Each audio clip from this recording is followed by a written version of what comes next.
Pro Group Management. Workers' comp that works for you.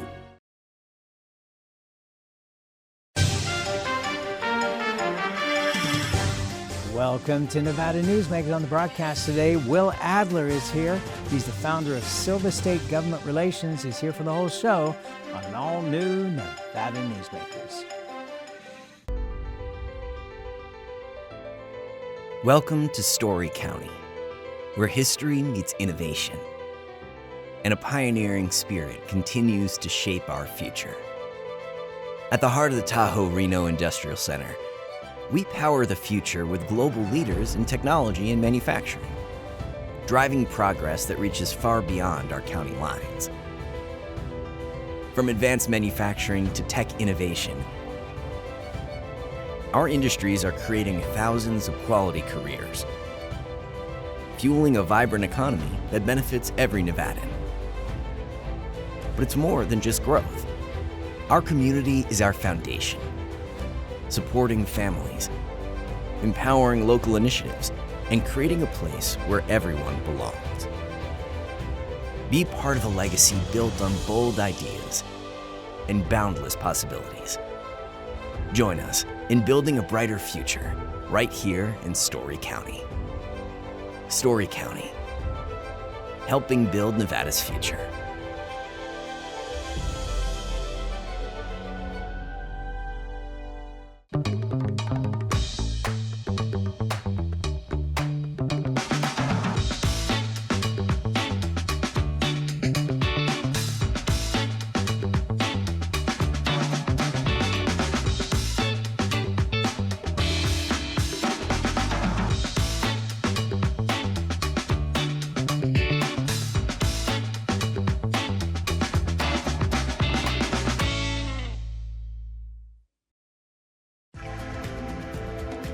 Save money and take transit. Did you know you can ride the bus all day for less than what it would cost you for a gallon of gas? Plan your trip now by going to rtcwashoe.com. This is Nevada Newsmakers with host Sam Shad, a no-holds-barred political forum. Now, from the Nevada Newsmakers broadcast headquarters, here is Sam Shad. And back on Nevada Newsmakers, we're delighted to welcome back to the program Will Adler. He is the founder of Silver State Government Relations. We're trying to take a look back at the session now that everybody's had a chance to breathe a little. What would you say were the highlights for you? I would say the highlights of the Nevada legislative session is that it has to end, right? So that it's constitutionally limited to 120 days. But really, I do think it does put a finer point on what is the Nevada legislature. We have to get it all done, 2 years worth of work in 120 days, but we did get the budget done and we did get a couple key priorities done. But really, a lot of people had some doubts that even the budget would get done this year because communications were a little less than ideal going down the pike. But thankfully, some priorities got done at a local level. And on my list is the single greatest bill of the Nevada legislative session for the greatest county in America. SB 69, which actually was brought by Story County, because that really was a poignant bill for the area because there have been no other master abatements or these larger $1 billion or $3.5 billion go-ahead abatements given to these large companies. But Tesla really started the way, and then Redwood Materials showed the way, and Story County led the way this year by saying, hey, this economic policy works to attract people, but let's make sure it works for the locals and the local governments like Story County and our stake on the field as well. And and people know that I've been affiliated with Story County off and on for over 30 years, and you are as well. The interesting thing was that it doesn't just benefit Story County, but it benefits all the rural counties. That if they see a major piece of development coming in, which is very likely, that they have the ability to be able to say, okay, we need these things to allow your development to go forward. Tesla, for example, had done that with police, fire, all those kind of things. But now other companies will be obligated to do that prior to the agreements. And I think that's a very good thing for the rural counties. And not just rural counties, but all counties, because even if you're a larger county like Clark or Washoe, if some of these larger companies come to town, there could be an impact. But today, you actually get to be part of the NDA process, at least know what's going on, what might be coming to your county. if you're at a lower, smaller government entity where you can't do a special use permit, you can request some recoup of cost. But even having the information of what's coming to town should allow some of these companies to actually come to Nevada easier, prevent some of the NIMBY process, because we'll know what's coming, have some information at the county level, and be able to meet these companies where they're at. So it is a positive change for the whole economic development process in really every county. So I've been talking to people in Esmeralda County, which is Goldfield, where Ioneer is going to be doing their mine. They're already in process, obviously. Thacker Pass is another one up in Humboldt County. They have both already, for public relations and also community benefit, doing a lot of things already. But you would never know if, a rogue company came in, they got the abatements, but decided not to help out. That could be a real problem for some of the counties. That could be a problem for Nevada, frankly. So it's good that we sort of tightened that loop up and said, if you're going to be here, you should benefit the community here, not just the company that wants to move here. So I really do think we cut the line in a pretty good way, where we want to incentivize people, we want to abate them. We want some information on the impacts and make sure that they're not over impacting for the benefits they're getting. So really was a summation of good governance brought to the legislature. It was a hot and spicy fight. Don't underestimate that. But really, we came to a good piece of legislation that actually GOED supported and the governor signed. So it really does feel like overall everyone kind of saw the big picture that this was needed, and a positive change could be made. So glad we passed it. This is the first time since I've done Newsmakers, but not with our dining show, where hot and spicy has been part of the conversation. Oh, then you have not seen the sausages that the legislature made. Some are quite spicy sausages. Yes, I try to avoid that part of the day. Let me ask you about this. What in the world happened with the movie bills?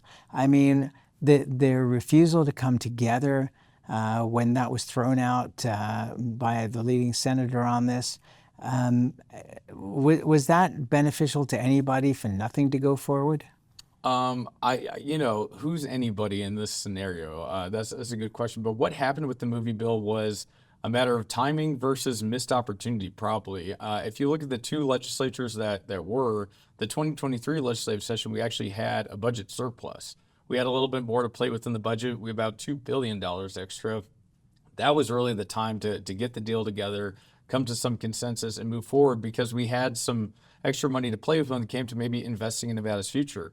Coming to the 2025 Nevada legislative session, that already had to be the most perfect deal in America to make everybody happy, because there were no dollars to spend, right? We're already up against the wall and feeling like any cut to Medicaid could be the end of our whole budget this year. So I thought, the stakes were a lot tougher, a lot higher this year, and really they probably should have wrapped that opportunity up in 23 when they had a chance. But yeah, this year you take two measures, one on the Assembly side, one on the Senate side, with a lot more, momentum on the Assembly side. But you bring it in, the last week of the legislature, in fact, the last 2 days, and trying to have the Senate agree to that final measure after all these conversations, you're going to end up with some split opinions. And as we saw, the Senate's opinion was, no, thank you. We'll study it this year. And they actually offered to amend it into a study. And everyone knows the study is kind of the kiss of death for any actionable plans this year. So that's how it rolled. I thought it was interesting that both the Speaker had doubts on the Assembly side, and the Majority Leader on the Senate side had said, if it's not one bill, it's not going to happen. And yet, that just never became the discussion. And sometimes each party has a hill to die on, and those hills sometimes are very far apart from one another, and the valleys in between are uncrossable or unbridgeable, right? So I'm not sure if that's a good enough visual, but I do think the Senate had their priorities, and Roberta Lang really kept to some of those previous priorities from 2023. And, the pressure campaign was on to make a bill happen, and this has to be it or nothing. We end up with nothing. So I think the priorities shook out to say, if it was a different time, a different budget, some different realities on the ground, lawmakers would not have felt the pressure to not make this choice or make it based on the best math. But when you saw the Assembly vote come out with, I think, one vote to spare, right, to get the 2/3, that already looked like a bill that just made it through. I was worried when it was going to go to the Senate, but thankfully I actually was not working on the vessel at all. But I always want to see, Jeremy Renner get a film school and, see a little Hollywood show up in Vegas. But, was that going to be a good fit? Apparently not. Do you see it coming back in 2027? There's always special sessions, Sam. So, it could come back in 2025 too, but possibly, right? It really depends on what's the economics on the ground. Is Sony still eager to have a second market? And have they picked a different second market at that point, right? We do this every 2 years. It is harder for Nevada to say, let's adjust it and take a bite of the apple next time, when any other state could pick it up in the interim year and maybe be the new home state. So let's see what the opportunities look like in 27, but we'll see. Would a special session benefit or hurt the governor in his reelection campaign? I think a special session is a reality of budgetary necessity sometimes. So sometimes governors call special sessions for priority bills like the stadium, the Raiders bills, or the A's. But really, this might be a budgetary special session we look at, just because depending on the federal budget, what happens with the big beautiful bill, what is consolidated on the Senate side, the budget reality flows downhill. In Nevada today, I think it's somewhere around $490 million from Medicaid a month. So do the math for a biennium 24-month budget, right? You have to actually budget for the whole of the 24 each legislative session. And it might just be a math reality that something will change to the extent that we do have to backfill, take something out of the rainy day, or adjust something. It just might be the math. So really, I'm not declaring he wants to have a special session, but one might be coming just because it's the federal downstream. And looking at, as we're taping this on June 30th, looking at what's going on in D.C. right now, it seems that there are razor-thin abilities to get things done here or not done. And I don't know if the July 4th deadline is going to work. There would still be obviously time. That is not a drop-dead deadline. The country is not going to blow up if it doesn't get done by that date. But boy, the pressure from so many states in terms of the Medicaid funding has just got to be incredible on those senators and Congress people.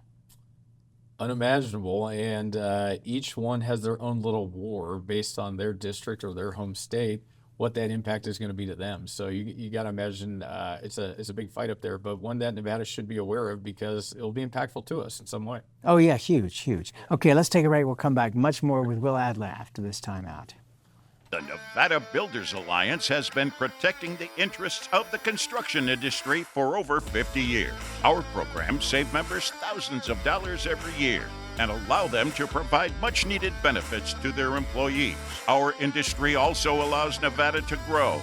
If you're thinking about a career in the construction industry, reach out. And if you haven't thought of a career in construction, what are you waiting for? We are the Nevada Builders Alliance.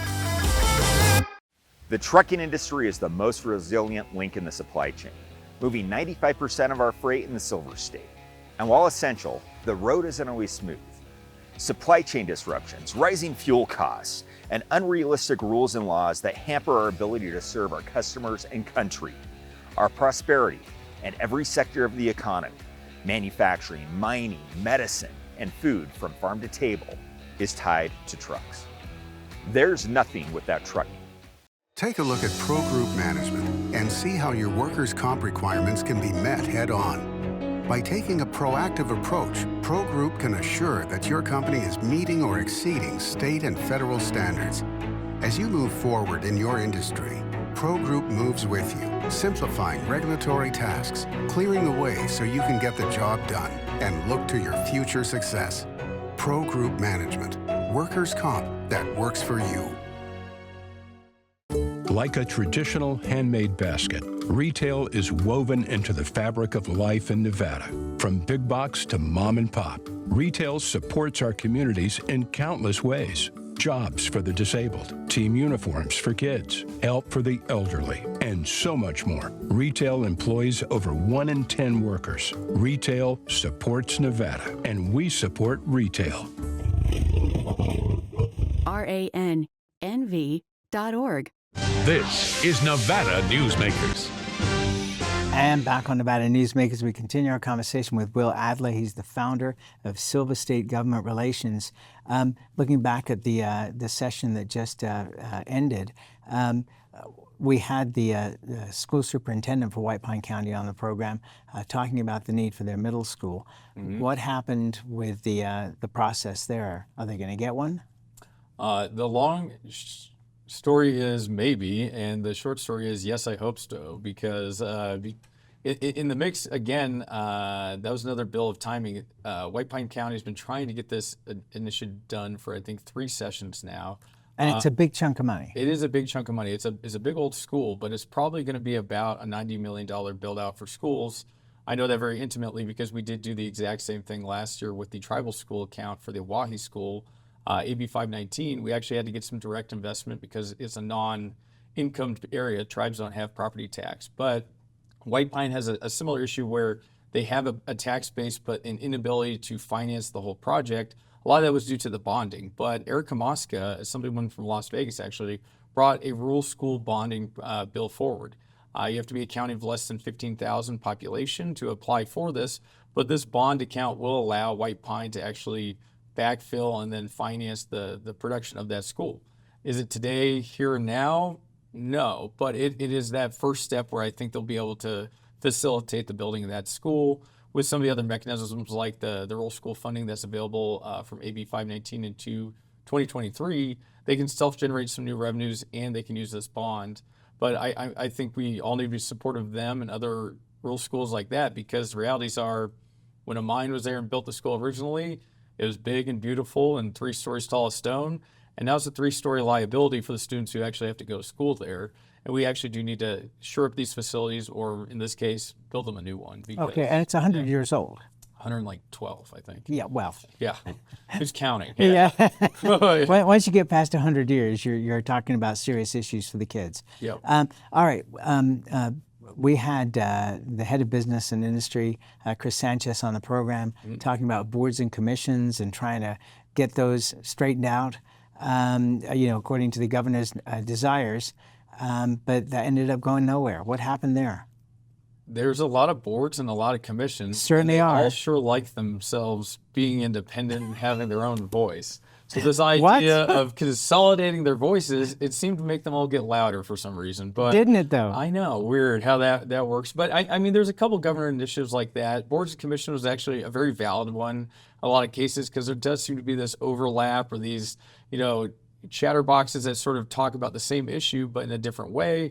But that the idea of consolidating them just was too big a bite to take in one bite. I think maybe they incrementally took certain categories per year and tried to consolidate them one at a time, you would disarm them a little bit more, because when you had every single category and go for the big consolidation at once, a lot of people felt like a lot would get lost in the mix. So maybe if they did it more incrementally, I think they'd have success. The governor, too, had the governor's crime bill, right? That had a lot of good initiatives in it that he really wanted to promote in the right light.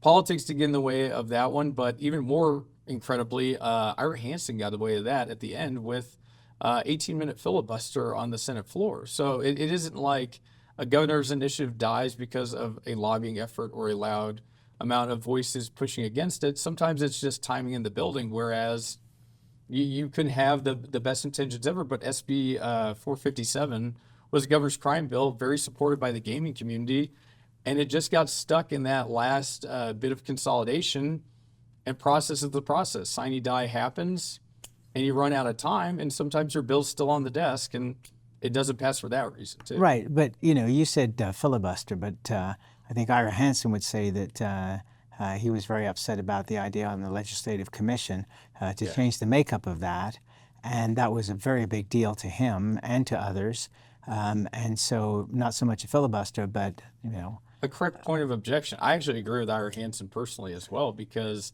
that has been the traditional stake, is no matter what your actual head count is on the floor, the majority house gets the majority of seats, but the minority still had a representative voice in each committee, and that really gave a good balance when it came to the committee process that I really liked in Nevada. So I do hope that continues, and I did agree with Ira Hansen's objection, but some bills just fall off the table in the mix. That's all I was saying. Time did run out on that one. Yeah, to say the least. All right, and by the way, that brings up a point.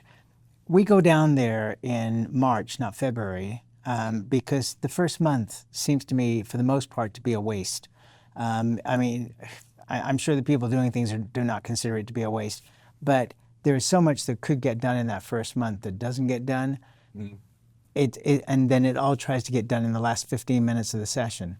Come on. There is a bit of that where actually I did feel like February got some good pacing going, and then we actually had a stall of a March this year. But yeah, we could talk about that. Well, it's kind of like when you're doing barbecue and you get to that stall and you have to overcome it to get your food cooked to the right temperature. All right, we'll take another break. We'll be right back. A power line is more than a power line. It's maintaining the bottom line for small businesses. It's keeping the assembly line moving for our workforce. For our brightest minds, it's meeting a deadline. It's on the front line with our heroes. And on the sidelines of the biggest games. It's a direct line to our loved ones. And it's a lifeline for the most vulnerable. There's a lot on the line. Meet Nevada Health Link, Nevada's official health insurance marketplace. Your link to savings, selection, free assistance, and name brand health insurance, where 90% of enrollees lower the cost of their monthly premium. Everyone deserves access to quality health coverage, no matter your income or family size. Visit NevadaHealthLink.com. A few minutes could save you hundreds of dollars per month. Nevada Health Link. Our plans are made for your plans. Carson Valley Inn, it's your place for the good times. Carson Valley Inn.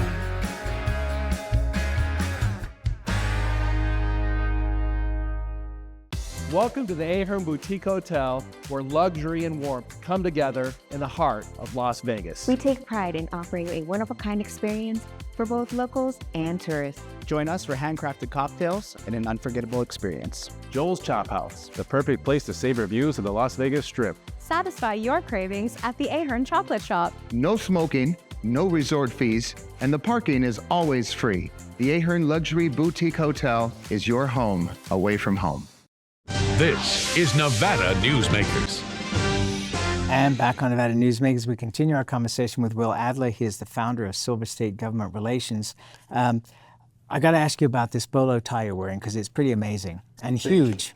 Thank you. Yes, it is amazing and huge. And I actually purchased it in support of the Oahe School. Duck Valley held the first black tie gala for the Elko Mine Expo. And actually Nevada Gold Mines and some of the other larger mines like Kenros purchased tables. We raised over $550,000 to self-build our own school out in Duck Valley. So I bought this because it was made by one of the tribal members, and it's one of the elks shot by the chairman's brother. These actual elk antlers and the top of an elk crown were used to make it. That's pretty awesome. Thank you. All right, let's talk about your list of best vetoes, because the governor broke his own record. And what was the deal? I mean, you know, was this just all about his reelection campaign? You know, let's have him veto even more things. Well, okay, to be fair, at the beginning of the year, I did think there's more communication coming and we're going to see less vetoes. But when you end up with 76, not 75, it does feel like you're just trying to break your own record a little bit. But the Democrats, frankly, could have given him fewer things to veto. He could have had a more friendly field to play in, because the Attorney General did announce he was running for governor prior to this legislative session even beginning. So it did set a tone of, you know, who's here for what this legislature and, you know, whose priorities have to be heard or not. The governor does have to play his own political game as the only Republican with a say on the field. Ultimately, the veto is the big vote, right? Lieutenant governor as well, he does have a literal vote in the Senate. But yeah, really, when it came to the politics of it, the governor was always going to use that veto pen. The Democrats are always going to bring a few bills forward, but this year did feel like he wanted to make a statement by hitting that 76. So, yeah. Okay, but you were going to bring up your best vetoes. I would say some of the best vetoes, or maybe worst vetoes in my mind, was he did have some political ones. Clearly, AB 144 is Indigenous Peoples Day, right? We have to protect Columbus by vetoing Indigenous Peoples Day.